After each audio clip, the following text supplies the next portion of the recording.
अब मैं ये सोच रही हूँ कि जितना टाइम वेस्ट मैंने पूजा पाठ ये वो में की, और अभी अगर वही टाइम में अभी मुझे काम करने में भी कुछ कहीं जगह कठिनाइयाँ हो जाती है, बहुत ज़्यादा दिक्कत आती है। तो मैं सोचती हूँ कि काश अगर उस समय अगर वो चैप्टर पढ़ ली रहती ईमानदारी से और अच्छे से, पूजा पाठ में दिमाग लगा के नहीं, और पढ़ाई कर लेती, तो आज वो मुझे काम आता लाइफ में। 24 जून अभी को मेरा एक्सीडेंट हो गया।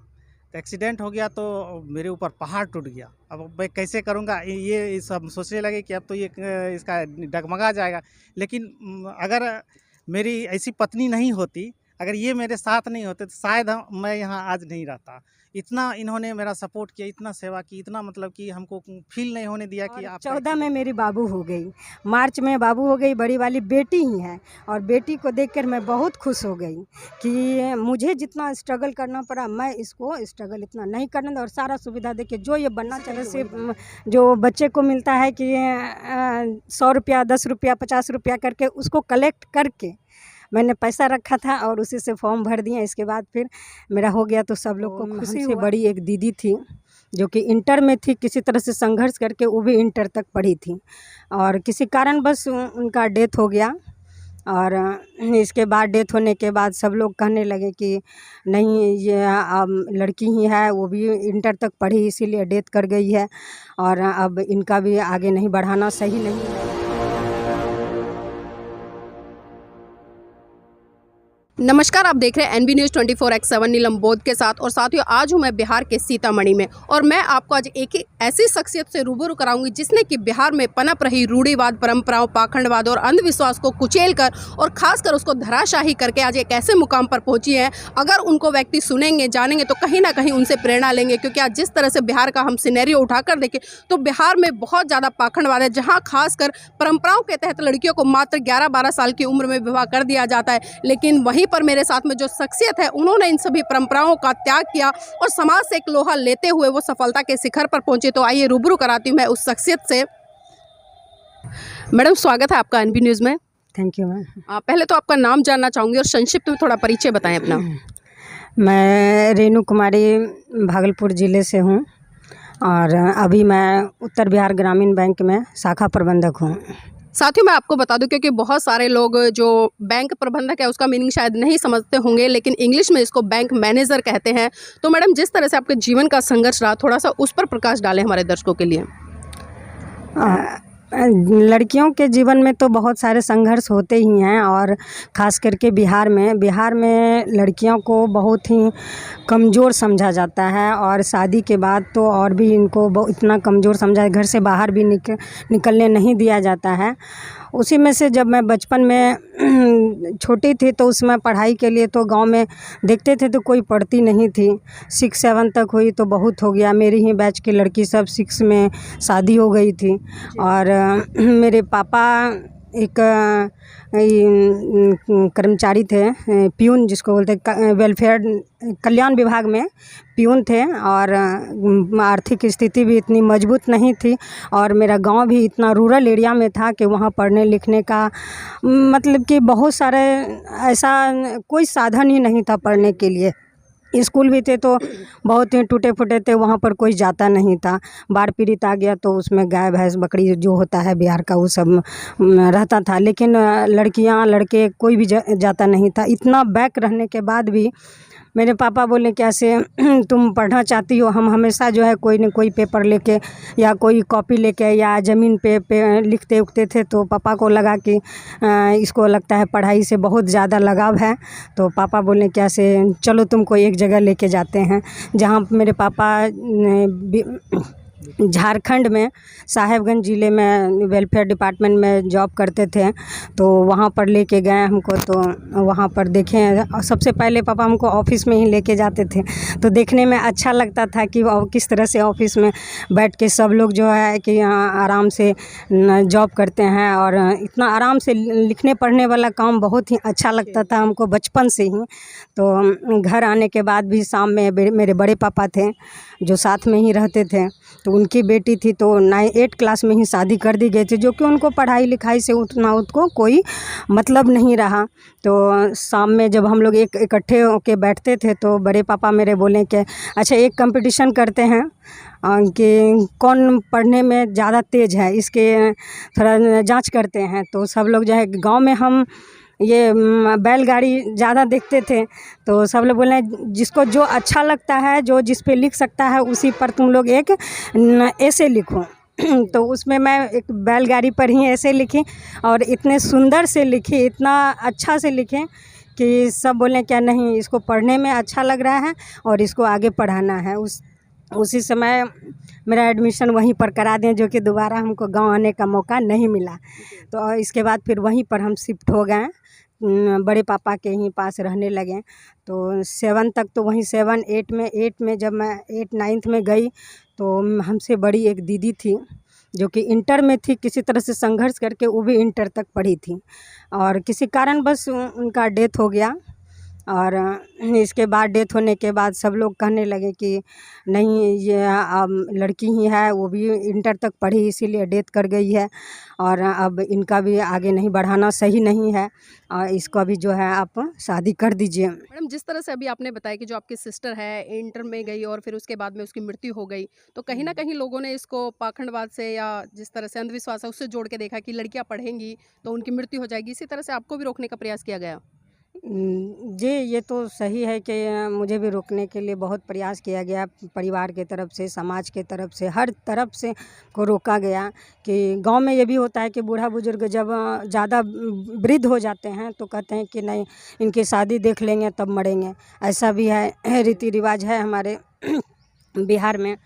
तो दीदी तो मेरी मतलब कि चाहती थी कि कुछ बनेंगे और ये चीज़ जो है कि किसी को भी फैमिली में किसी को नहीं अच्छा लगा कि लड़कियां जॉब करेगी, ये करेगी, वो करेगी, ऐसा कुछ नहीं है।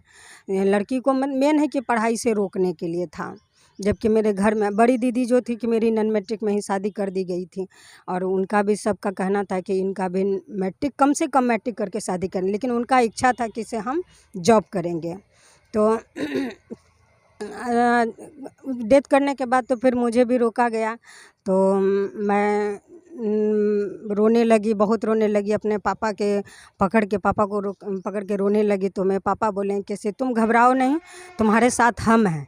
यही है कि माता पिता जो है सच में भगवान के रूप में होते हैं और बच्चे को नस नस से जान जाते हैं कि बच्चे के दिमाग में क्या चल रहा है, नहीं चल रहा है, वो बहुत अच्छी सी तरह से जान जाते हैं।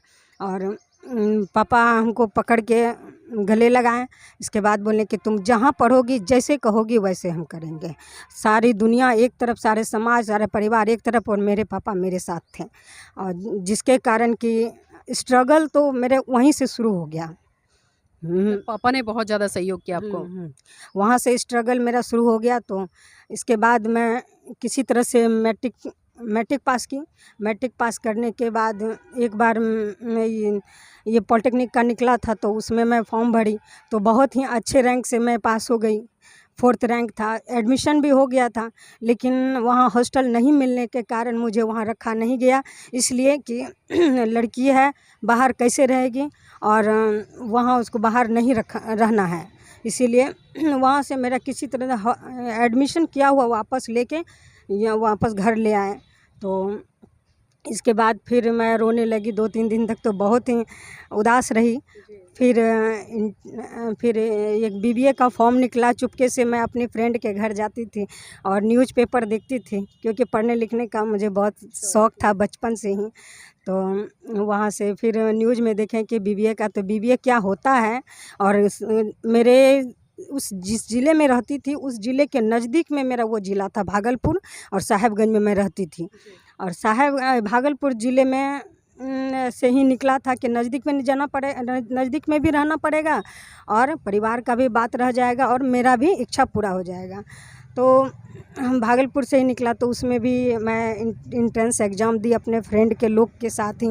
किसी तरह से जो बच्चे को मिलता है कि 100 रुपया, 10 रुपया, 50 रुपया करके उसको कलेक्ट करके मैंने पैसा रखा था और उसी से फॉर्म भर दिए। इसके बाद फिर मेरा हो गया तो सब लोग को खुशी हुआ कि चलो अच्छा है। मेरे भाई भी बहुत हुआ कि चलो कम से कम तुम जो चाहती थी वो पूरा हो जाएगा। मेरे पापा भी बहुत खुश हो गए, गले लगा लिए, मिठाई सब खुशी हो गया। तो एडमिशन तो हो गया। तो अब मेरे बड़े पापा लोग भी परिवार के लोग भी समझने लगे कि नहीं, अब इसको रोकने से भी नहीं रोका जा सकता है, क्योंकि मैट्रिक इंटर भी ये निकाल ली, अब ग्रेजुएशन की बात है। तो ग्रेजुएशन में तो इसको किसी भी हालत में नहीं रोक सकते हैं। तो ग्रेजुएशन भी मैं उसमें भी मेरा 48 रैंक आ गया इंट्रेंस एग्ज़ाम में। एसएम कॉलेज से मैं हूँ, एसएम भागलपुर एसएम कॉलेज से। तो उसमें भी मेरा एडमिशन हो गया बीबीए में। तो बीबीए में एडमिशन वहाँ भी बहुत सारी समस्या आई एडमिशन के तौर पे, क्योंकि मेरी आर्थिक स्थिति बहुत कमज़ोर थी। आर्थिक स्थिति इतनी कमज़ोर थी कि सोच भी नहीं सकते थे हम लोग कि कैसे क्या करना है नहीं करना है।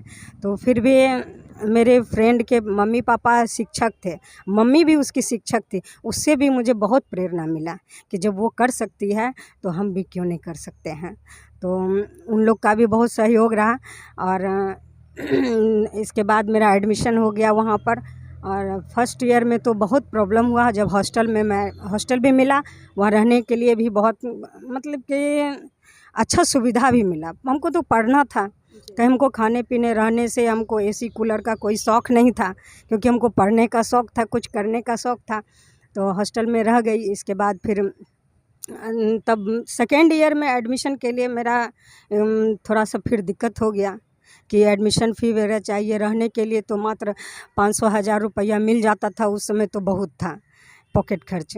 तो वहाँ से फिर दिक्कत हुआ। तो एक बार न्यूज़ बन, मेरे पापा वेलफेयर में, तो पापा से मैं पूछी कि पापा कोई गवर्नमेंट के तरफ से कोई सुविधा नहीं है? तो पापा बोले हाँ वेलफेयर में है। तो मैं पता की अपने डिपार्टमेंट में जाके कि नहीं है, अगर किसी अदर स्टेट की लड़की अगर दूसरे स्टेट में जाके पढ़ाई करती है तो जहाँ की वो लड़की है वहाँ की गवर्नमेंट उसको सारा खर्च देती है। तो सच में मुझे मिला। 3 साल तक मेरा बीबीए फर्स्ट डिवीज़न की और मेरा पास आउट हो गया। वहाँ से निकलने के बाद ऐसा नहीं है कि तुरंत जॉब ही हो जाए, ग्रेजुएशन करने के बाद थोड़ा पेशेंस रखना पड़ता है। फिर वहाँ से निकलने के बाद मैं सोचने लगी अब तो ग्रेजुएशन भी हो गया है और इतना अच्छे वोकेशनल डिग्री ले ली मैंने, शादी तो हो ही जाएगी, क्योंकि बिहार में ये इतना प्रचलित नहीं था, नॉर्मल ग्रेजुएशन लोग करते हैं, मेरा तो वोकेशनल कोर्स था। तो वहाँ से निकली तो पापा लोग बोलने लगे कि अब संतुष्ट हो? तो बोले पापा नहीं, हम संतुष्ट नहीं, हमको जॉब करना है। तो बोले जॉब करने के लिए तो अपने ही फ्रेंड सर्किल में ही पता चला कि से नहीं, इसके बाद एमबीए करना है। सेमिनार वगैरह होता था कॉलेज में, तो एमबीए के लिए क्या करना पड़ेगा? तो मैट का एग्ज़ाम देना पड़ेगा, मैट कैट होता है। तो मैं दोनों भरी तो कैट में तो क्वालिफाई नहीं कर पाई, लेकिन मैट में कर गई। तो मैट में कर गई तो सब जगह से कॉल लेटर आया। लेकिन एमबीए के लिए थोड़ा सा कॉस्टली है और मेरा एम्बिशन भी वही था, तो कॉस्टली जिसके वजह से मैं वहाँ तक पहुँचने में एकदम हमेशा असमर्थ रही। कभी अपने लक्ष्य को देखती थी तो कभी अपने फैमिली बैकग्राउंड को देखती थी कि मेरे पीछे छोटे भाई बहन हैं। तो अगर जब मैं ही इतना खर्च कर दूंगी पढ़ाई लिखाई में, तो फिर मैं तो लड़की हूँ। कभी कभी ये भी दिमाग में आ जाता था लड़की को लेके कि शादी कर देंगे तो हो सकता है कि हम उस वहाँ ससुराल से हम यहाँ इन लोग को मदद नहीं कर पाएँ। तो हम तो पढ़ लेंगे, लेकिन मेरे छोटे भाई बहन जो हैं वो नहीं पढ़ पाएंगे, वो पिछड़े रह जाएंगे। हमेशा ये चिंता हमेशा सताते रहता था। तब मैंने मैट का एग्ज़ाम दिया तो कॉल लेटर पढ़ा। तो कॉल लेटर, बहुत सारे कॉल लेटर को एक एक करके देखी, तो उसमें स्कॉलरशिप का भी सुविधा था, तो जिसकी वजह से मैं बेंगलोर चली गई स्कॉलरशिप के लिए। तो स्कॉलरशिप में सारी फ्रेंड लोग भी जा रही थी, तो उसमें हम भी गए। पापा से घर में पूरा एकदम लड़के, लेकिन मेरे पापा साथ में थे तो बहुत मेरा हिम्मत था कि हम कहीं कुछ नहीं होगा। इसके बाद मैं चली गई, वहाँ भी बहुत दिक्कत हुआ। तो एक बार कॉलेज में भी इंट्रेंस एग्ज़ाम भी दी, उस समय भी मैं क्वालिफ़ाई कर गई। क्वालिफ़ाई करने के बावजूद भी उसमें जो है ना 5 लाख रुपया एक्स्ट्रा लग रहा था। तो 5 लाख रुपया अगर हम घर से डिमांड करेंगे तो 5 लाख रुपया मायने रखता है हमारे परिवार के लिए। तो मैं सोची कि अगर 5 लाख रुपया में, पापा को फिर भी मैं हौसला दिलाई कि से पापा अगर जब 5 लाख रुपया आप देते हैं तो इसके बदले मैं आपको 50 लाख रुपया दूंगी। लेकिन फिर भी जो है पापा समाज के दबाव के कारण जो है ना हाँ नहीं भर पाए। जिसकी वजह से कुछ दिक्कत हुआ तो गांव के समाज के लोग भी, कभी होता था कि पैसा पापा को मंथली नहीं मिल पाया तो पापा दूसरे जगह से मांगने के लिए चले जाते कि हमको ब्याज पे भी दे दो पैसा। तो लोग ये ताना मारते थे कि जब बेटी को पढ़ाने का औकात नहीं तो पढ़ाते क्यों हो। तो ऐसा भी बहुत जगह हुआ। तो पापा बोले कि ठीक है, तुमसे हम पैसा नहीं लेंगे। तो पापा किस तरह अरेंज करके हमको वहाँ तक पैसा भेज दिए और वहाँ पर देखे कि पैसे के कारण हमको वहाँ से लौट के आना पड़ा। लौट के आए तो पापा को बोले कि पापा हम बैठ के नहीं रहेंगे, क्योंकि बैठ के नहीं रहें तो एक साहेबगंज फिर मैं वापस वहीं पर चली गई। बड़े पापा भी मेरे डेथ कर गए। उसी बीच में जब मैं बेंगलोर गई तो टेंशन में आके मेरे बड़े पापा भी डेथ कर गए। अब मेरा कोई भी सपोर्ट के लिए नहीं है, मेरे बस मेरे पापा रहें। तो बड़े पापा भी सपोर्ट करते थे। अब मेरे पापा बच गए तो मेरे पापा तो अब बोलने लगे अब करें तो क्या करें, कुछ समझ में नहीं आ रहा। तो पापा को बोले पापा आप टेंशन नहीं लीजिए, आपको शादी क्या टेंशन है ना, आप शादी लगाइए, लेकिन हमको अभी 2 साल आपको हम टाइम देते हैं। 2 साल टाइम देते हैं, इस 2 साल में जो है ना आपको जो करना है कीजिए, लेकिन 2 साल हम घर में बैठ के नहीं रहेंगे। तो वहीं पर एक LCC कंप्यूटर सेंटर है साहेबगंज में, तो वहाँ पर मैं बचपन में ही कंप्यूटर सीखने जाती थी। तो वहाँ पर सर से बात किए, उत्तम सर नाम है, उत्तम सर से बात किए तो सर बोले कि कोई बात नहीं, तुमको बहुत अच्छी तरह से जानते हैं, चाहे तो तुम मेरा क्लर्क के ग्रेड में तुम काम भी कर लो और तुमको अगर पढ़ने का मन है तो तुम पढ़ाई भी कर लो। तो सर मुझे 3000 रुपया महीना के लिए बोले 3000 रुपया महीना तुमको देंगे, उसी में तुम जो करो। तो अपने तरफ से भी सर ने बहुत मदद की। इसके बाद फिर जिस सर बोले क्या अब क्या करें, MBA का तो शौक़ था, MBA के लिए डिस्टेंस में भी उतना पैसा मेरे पास नहीं था जो कि हम डिस्टेंस में भी कर सकें। तब मैंने PGDCA का अप्लाई कर दिया कि बैठे बैठे दोनों काम हो जाएगा।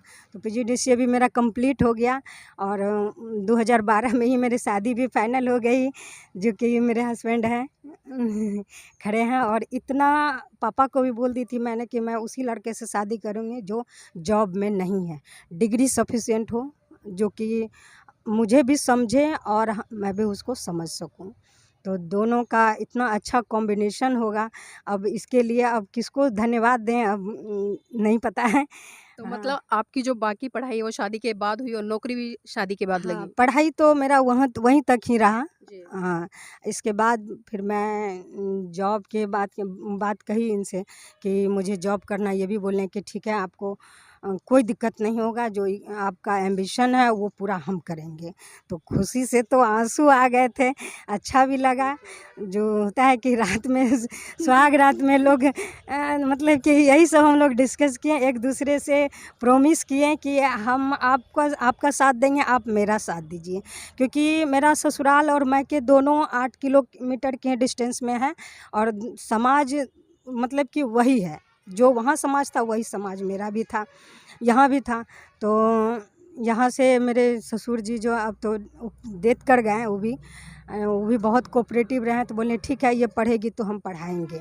मतलब आपके ससुराल वालों ने आपको पढ़ाया? हाँ, इसके बाद फिर आगे तो बोले कैसे ठीक है इसके लिए क्या करना होगा। मेरे हस्बैंड पटना में रहते थे, तो फिर वहाँ से बोले ठीक है तुम ये फॉर्म, MBA के लिए भी बहुत ट्राई किए। तो MBA के लिए यहाँ की मेरी एक बाबू थी जो कि होने वाली थी 7 मंथ की थी, जन्म नहीं ली थी, मतलब कि पेट में थी। तो अब कैसे बाहर जाना मुश्किल था मेरे लिए, तो वहाँ से ये गाइड किया। यहाँ से घर में फिर मेरे फादर इन लॉ थे और जेठ जी थे, बड़े भैया ऑडिटर में थे डिफेंस में, और मेरे मंझले भैया टीचर थे। उन लोग का भी बहुत अच्छा गाइडलाइन रहा और उन लोगों ने बोला नहीं अगर ये पढ़ना चाहती है, बनना चाहती है तो इसको बनाइए। और मुझे कहीं से भी रुकना नहीं पड़ा, बशर्ते कि हम घर संभालते हुए बच्ची को संभालते हुए मैंने पढ़ाई भी कर ली। भागलपुर में मेरा एडमिशन भी करा दिए कोचिंग में। जैसे एडमिशन कराई, हम दोनों आदमी एक ही बैच IBPS कंप्लीट कर लिए। इसके बाद फिर फर्स्ट बैच में इनका इंटरव्यू हुआ तो ये सक्सेस हो गए। सेकेंड राउंड में मेरा हो गया, एक साथ ही दोनों एक साथ हो गए।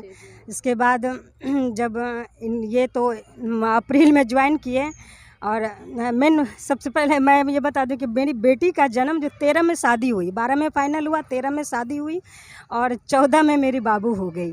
मार्च में बाबू हो गई, बड़ी वाली बेटी ही है। और बेटी को देखकर मैं बहुत खुश हो गई कि मुझे जितना स्ट्रगल करना पड़ा, मैं इसको स्ट्रगल इतना नहीं करने दूँ और सारा सुविधा देके जो ये बनना चाहिए वही बनाएंगे। बिल्कुल, तो देखिए अपने सपनों को पूरा करने के लिए सबसे ज़रूरी है संघर्ष, और संघर्ष जिस तरह से मैडम ने किया है वास्तव में बहुत ही सराहनीय है। और अक्सर हम सुनते हैं कि एक कामयाब पुरुष के पीछे एक महिला का हाथ होता है, लेकिन हमने ये भी देखा है कि एक कामयाब महिला के पीछे पुरुषों का हाथ भी होता है। जिस तरह से बताया मैडम ने कि चाहे उनके पिताजी की बात करें या बड़े पापा की बात करें या फिर ससुराल पक्ष में उनके ससुर की बात करें या उनके जीवन साथी की बात करें या जो जेठ देवर रहे हैं, उन्होंने मतलब हर तरह से इनका सहयोग किया है और सहयोग का ही नतीजा है कि वो आज बैंक मैनेजर है। तो इसी कड़ी में मेरे साथ में मैम के जीवन साथी भी है, उनसे भी जुड़ने का प्रयास करूंगी और जानना चाहूंगी सर, जिस तरह से अभी मैम ने बताया, पहले तो आपका नाम बताएं हमारे दर्शकों को। धन्यवाद। मेरा नाम भजनानंद रजक है और मैं वर्तमान में सीतामढ़ी के रायपुर शाखा में शाखा प्रबंधक हूँ। और अभी हम लोग दोनों साथ ही रहते हैं और मैडम मुजफ्फरपुर ज़िला के पितोजिया ब्रांच मैनेजर हैं। सर, जिस तरह से हमने देखा और सुना, जो यहाँ पर पुरुषों की सोच रही, खासकर महिलाओं की भी है कि कहीं ना कहीं महिला को 12 साल के बाद विवाह कर दिया जाता है और बहुत सारी यहाँ पर रूढ़िवादी परंपराएं हैं, पाखंडवाद है, अंधविश्वास है, लेकिन उन सब से ऊपर उठकर आपने अपनी पत्नी का साथ दिया। तो ये चीज़ें कहाँ से आपको एक मोटिवेशन मिला कि इनको आगे पढ़ाया जाए और इनका जो सपना है वो पूरा किया जाए? जब मेरी शादी हुई थी तो मैंने इनका बायोडाटा पढ़ा तो देखे बायोडाटा में बहुत अच्छा था, इनका हैंडराइटिंग भी बहुत अच्छा था और बायोडाटा भी बहुत अच्छा था। तो मैंने इनसे फ़ोन से बात किया कि आपको करना क्या है, तो इनका एक ही शब्द रहता था कि बस हमको पढ़ाई करना है, पढ़ाई करना है। तो शादी के बाद मैंने पापा से बात किया कि पिताजी इनको पढ़ना है तो क्या करना पड़ेगा। तो वो बोले कि उससे पूछो क्या पढ़ना है कि घर में रहना है। अगर घर में चूल्हा चौका करना है तो चूल्हा चौका करेगी, अगर पढ़ाई करना है तो उसका हम व्यवस्था करेंगे। तो मेरे पिताजी पेशे से शिक्षक थे और मेरे बड़े भैया सीनियर ऑडिटर, अभी डिफेंस में सीनियर ऑडिटर हैं और मेरे मंझले भैया जो है वो शिक्षक थे। तो उन लोग का भी कहना हुआ कि अगर ये पढ़ रही है तो इनको पढ़ने दो। तो भैया बोले कि ठीक है, इनको भागलपुर में, मेरा ज़िला भागलपुर पड़ता है, तो भागलपुर में मैंने इनको एक रूम दिलवाई और वहाँ पे कोचिंग में एडमिशन करवा दिया।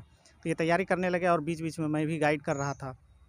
पढ़ने में ये बहुत तेज़ थी, जो भी मैं इनको गाइड करता था तो वो एकदम कैचअप करती थी।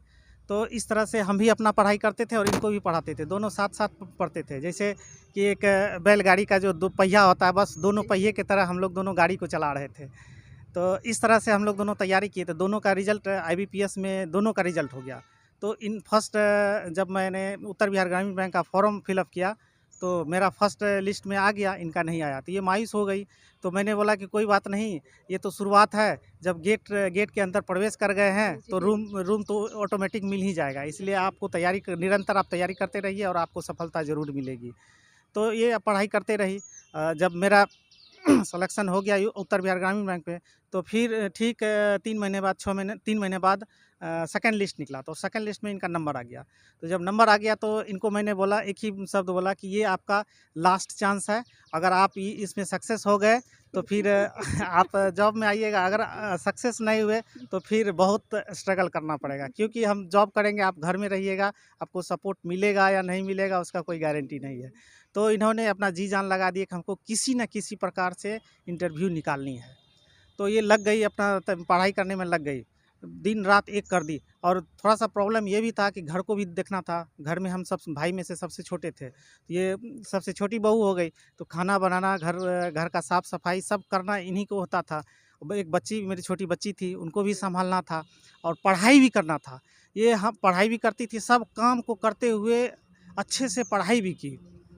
तो जब इंटरव्यू का बारी आया था तो ठीक 24 जून को मेरा एक्सीडेंट हो गया। तो एक्सीडेंट हो गया तो मेरे ऊपर पहाड़ टूट गया। अब मैं कैसे करूँगा, ये सब सोचने लगे कि अब तो ये इसका डगमगा जाएगा। लेकिन अगर मेरी ऐसी पत्नी नहीं होती, अगर ये मेरे साथ नहीं होते तो शायद मैं यहाँ आज नहीं रहता। इतना इन्होंने मेरा सपोर्ट किया, इतना सेवा की, इतना मतलब कि हमको फ़ील नहीं होने दिया कि आपका एक्सीडेंट हुआ। मेरा पैर इतना टूट गया था कि हम बैठने में भी बहुत दिक्कत होती थी। तो इन्होंने करते हुए उसी दरमियान में इंटरव्यू का डेट आया और इंटरव्यू देने के लिए हम यहीं पे घर में रहे और इनका भाई और मेरा एक चचेरा भाई है, दोनों लेके बेबी को लेके इंटरव्यू देने के लिए गई। तो इंटरव्यू दे के गई, तो इंटरव्यू भी बहुत अच्छा हुआ। जब बाहर निकली तो मैंने पूछा कि कैसा हुआ इंटरव्यू, तो ये बोली कि नहीं, हो जाएगा, आप निश्चिंत रहिए, हम भी आपके साथ आ रहे हैं। और ठीक जब मैंने रिज़ल्ट देखा तो इनका रिज़ल्ट आ गया था, तो हम लोग को बहुत खुशी हुई। और उसके बाद फिर मेरे पैर में कैलिपर लगा हुआ था, उस कैलिपर लगे हुए में मैंने इनको आके जॉइन करवाया। इनका कहना था कि नहीं, आप घर में रहो, हम जॉइन करके आएँगे, तब फिर हम लोग साथ जाएँगे। तो लेकिन मैंने खुशी भी इतनी थी कि मैंने बोला कि नहीं, हम आपको वहाँ जॉइन करवाएँगे, उसके बाद फिर मैं घर आऊँगा। तो फिर मैंने इनको यहाँ सीतामढ़ी में जॉइन करवाई। मैडम, जिस तरह से आपने बताया, एक चीज़ और जानना चाहूँगी, क्योंकि पहले जब आप पढ़ाई कर रहे थे तो लोग विरोध करते थे, समाज के लोग भी विरोध कर रहे थे, खासकर आपका जो परिवार था वो भी विरोध कर रहे थे कि लड़कियों को पढ़ाएंगे तो लड़कियां मर जाती हैं, या फिर बहुत सारी परंपराएं जिस तरह से बिहार में हैं वो यहाँ पर बहुत बुरी तरह से विद्यमान है। तो जब आपकी नौकरी लगी तो उन लोगों का रिस्पॉन्स कैसा था? मैम, ये तो ससुराल आने के बाद तो फिर बहू अगर नौकरी करे तो ये तो सबसे बड़ी बात होती है। कुछ लोग को बहुत अच्छा लगा, कुछ लोग को बहुत ख़राब लगा। ख़ास करके मैं उन बूढ़ी महिला सब जो थी समाज में, वो कहने लगी कि बहू नौकरी करेगी तो मेरी सास को ताना देने लगी कि तुम्हारा सेवा कौन करेगा, तुम्हारा घर कौन देखेगा। अब कुछ देवरानी जेठानी लोग को भी जो है ना, वो लोग सब मिल के भड़काने लगी कि तुम लोग घर में रहेगी, वो लोग बाहर जाएगी। इस तरह का मतलब कि बात सुनने के लिए मिलने लगा, तो हर चीज़ को इग्नोर करने लगे। इग्नोर करके फिर भी मैं सोची क्या नहीं, घर भी आ जाएंगे। हर महीना में एक बार मैं घर आती थी, सास ससुर का सेवा करती थी। कुछ दिन सास ससुर को भी लेके आई। लेकिन एक सबसे बड़ी बात है कि छोटा बच्चा को लेके जॉब करना सबसे बड़ी मुश्किल है। लेकिन मुश्किल को मुश्किल नहीं समझना चाहिए, मुश्किल को मुश्किल नहीं समझना चाहिए। अगर दुख को भी लोग हंसते हुए काट लें तो दुख का नामो निशान ऑटोमेटिक हट जाता है और खुशियाँ ही सामने में आने लगता है।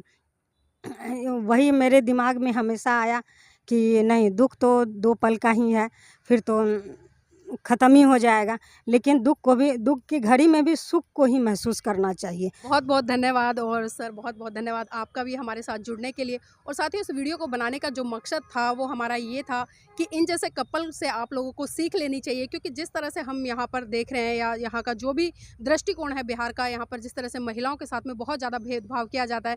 और अभी कल मेरा 2-4 जगह जाना हुआ है, जो कि एजुकेशन फॉर चेंज है, उसकी क्लासें लगती है। वहाँ पर कई पदाधिकारियों ने बताया कि जो महिलाओं के लिए यहाँ पर आरक्षण है नौकरियों में 35% है, लेकिन विडंबना ये है कि जब बेटी को पढ़ने नहीं दिया जाता तो वो नौकरियां कैसे करेंगी। लेकिन इस कड़ी में जिस तरह से मैम ने बताया कि बहुत ज़्यादा संघर्ष रहा है, परिवार से भी संघर्ष रहा, समाज से भी संघर्ष रहा, और खासकर उन परंपराओं से संघर्ष रहा जो कहीं ना कहीं महिलाओं को गुलाम बनाकर रखना चाहती है। और मैम, एक चीज़ आपने बहुत अच्छी हमें बताई थी कि आपने जिस तरह से रूढ़िवादी परंपराओं का त्याग किया, तो वो मोटिवेशन कहाँ से मिला, इस पर थोड़ा और प्रकाश डाल दीजिए। मैम, ये पूजा पाठ की बात जो है, शुरू में मैं भी सब लोग को देखते थे कि सब पूजा पाठ करते हैं, इतना इतना करते हैं, इसके बाद एग्ज़ाम देने जाते हैं, फिर पढ़ाई करते हैं, रिजल्ट तभी आता है।